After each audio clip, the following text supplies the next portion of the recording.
Dun dun dun dun dun dun. Right, yeah. Hello and welcome to In the Court of the Wenton King, and we've got a treat this week, haven't we? Pryapisme. Pryapisme. Pryapisme. Well, it's French, isn't it? So they wouldn't pronounce the E. But the album's called Hyperblast Super Collider, which is a meaningful title, I think, for this crazy, crazy music that we love. It's, oh my god! Look, an inverted cross inside. But they had a good laugh about that. I think that's a reference to Black Sabbath, actually.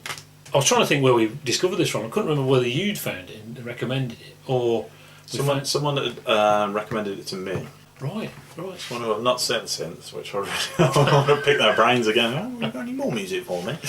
I wasn't sure whether... Yeah, so you recommended it, because there is this website called weirdestbandintheworld.com, and it was around that time we discovered that, wasn't it?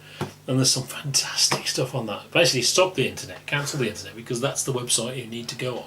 Mac Sabbath are on there, which is a McDonald's Black Sabbath band, and all the lyrics are changed to things to do with McDonald's. They're actually a terrible Sabbath cover band, actually, but because it's funny and they're dressed up, it's quite entertaining. But there's also amazing music. There's so much on there that, you know, I mean, I just clicked on one thing, which was Army of Gay Unicorns. Have a listen to their version of Achy Breaky Heart. You need to turn the volume up full before you put it on. Make sure you do that.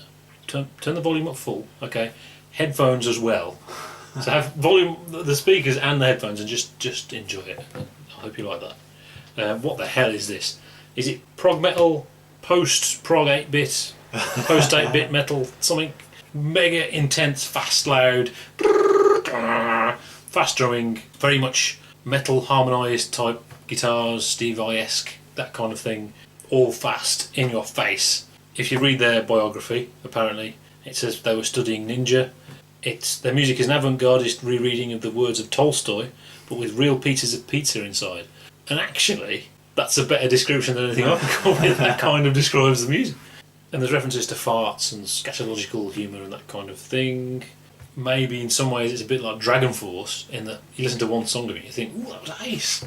But to listen to a whole album of it is like, they're much better than Dragon Force though. So that does them a disservice slightly. Mega Man. The stuff that sounds like Mega Man.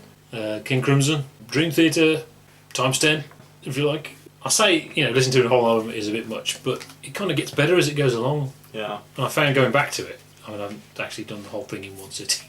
I skipped to the later tracks, actually, which are less silly and brilliant, actually. So there's some really good music on here. What do you think? Well, yeah, I agree. It's sort of like a fairground, only of freak shows, if you know what I mean. Every single ride's a freak show. Yeah. Because every track is just... Every track is Nemesis and Oblivion and bonkers. Utterly bonkers. I mean, it is emotionally very shallow, but it doesn't matter because it's so exciting and so different. It's experimental. Black metal, I think they sort of cite as their type. Black metal with chip tunes. Yeah, it's the intensity of it. Yeah, but it's much more complex than black metal. Yeah, it's more experimental than that because, you know, they've got pianos in there and 8-bit and everything, you know, sort of. And yeah, I would have thought, you know, traditionally this is the kind of thing we wouldn't like because there's obviously a lot of in-the-box music editing going on there. Yeah. But they do perform live, and there is a video of them doing a live track. I bet it's better live. I bet it's much better live because obviously it's processed, so that kind of numbs the energy a little bit. Yeah. Whether it's possible to numb the energy. So. It would be severely reliant on their performance, how much energy they can put in. Yeah. So I can't imagine them doing it every night, if you know what I mean. But they are kind of unheard of over here, aren't they? They're sort of very much a French thing. You have to order their albums on import, stuff like that. You see, French prog is the proggiest. Yeah. And I think that's a thing that holds true. Yeah. So actually, this is brilliant. It's sort of... I'm not a big fan of black metal, but I love this. Mm-hmm. Yeah. Well, there's more going on. Yeah. It's not just... There's melody and all sorts of changes and, you know... It's crazy. It's sort of...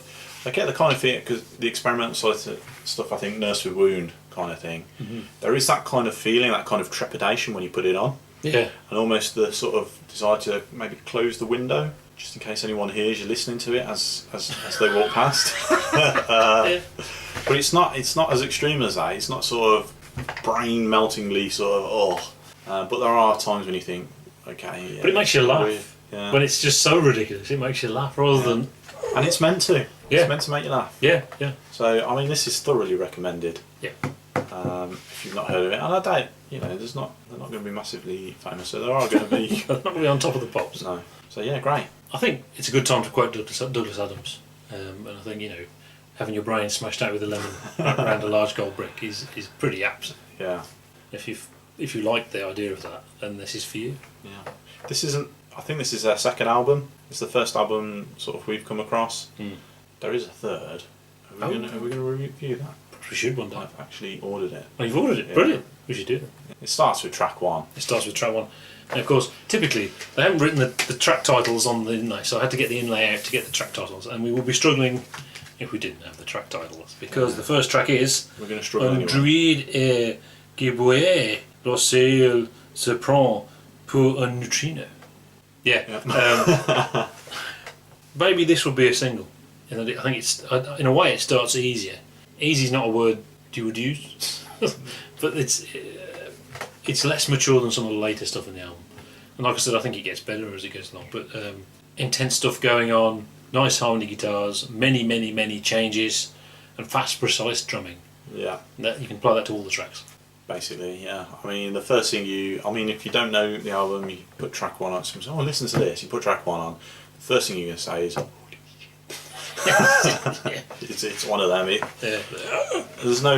You're not left in much doubt as to sort of what's going on here. So yeah, it's great. It's a great introduction. I think there's a video on YouTube as well that goes along with that, which is quite flickery and stuff like that, which is kind of cool.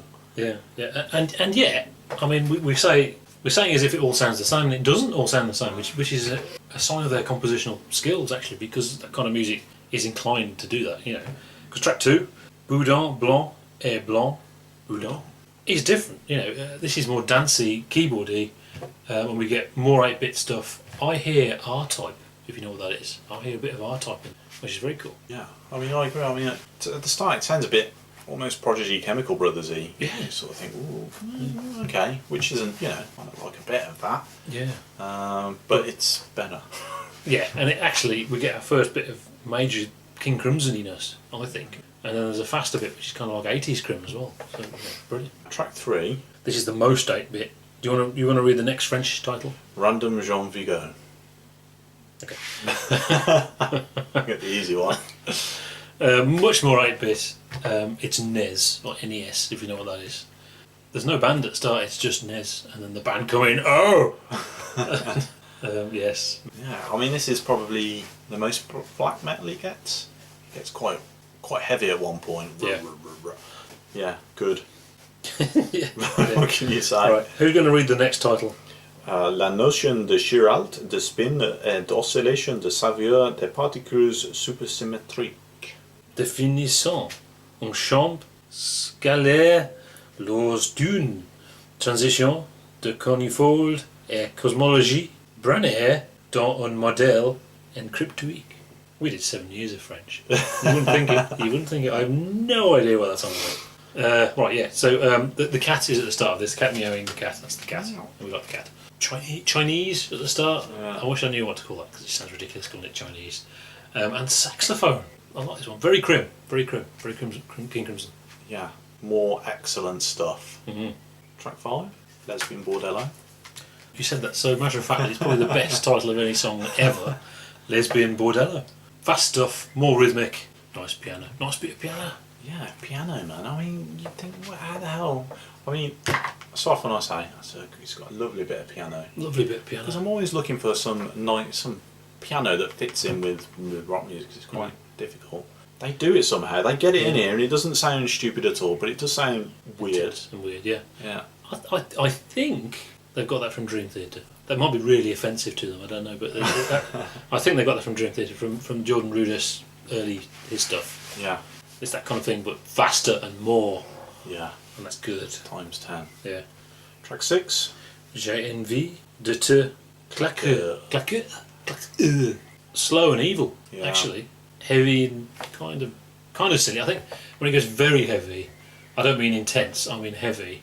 It's a bit silly but that's good in a good way. Yeah. Loads of changes, but it's starting to get zappery at this point. It's like they're going through the years of them learning how to write stuff, it's going zappery. Yeah, It's very good.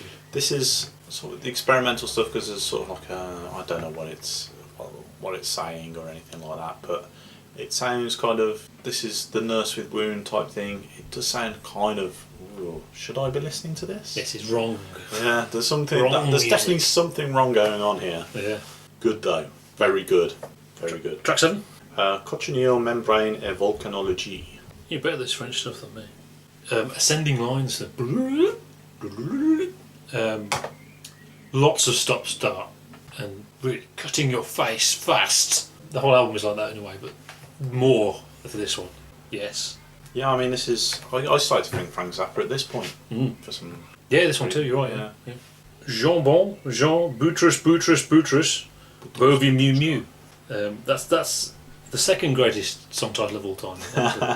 King Crimson-y, Marimba-y. So I suppose some people would say Zappa, but I think King Crimson for that one. Yeah, well, whenever I hear Marimba, I just think Frank Zappa. Bits of NES sounds on there. Bit of speech. I think it's Game Over. I could not place it. It's from an arcade machine.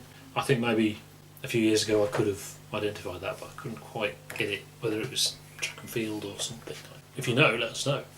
Okay, track 9. Je suis venu. J'ai vu. J'ai sangouinu. Yeah, this is. In some ways, it's not my favourite track on the album, but I think in some ways this is one of their best moments. Very Zappa synclavier type stuff. I really like it, and obviously, it's more varied in terms of tone than Zappa's synclavier stuff because he was limited by the technology. Because plus they've got live music playing on it as well. Brilliant. This is the last track now, yeah. And now the last track. I'm going to read you the title. I can do it. Okay. I've got it. Une nuit sur le Mont-Chauvelu. A night on the Chauvelu Mount. Yeah, and yes, if in case you wondered what that is, yes it is.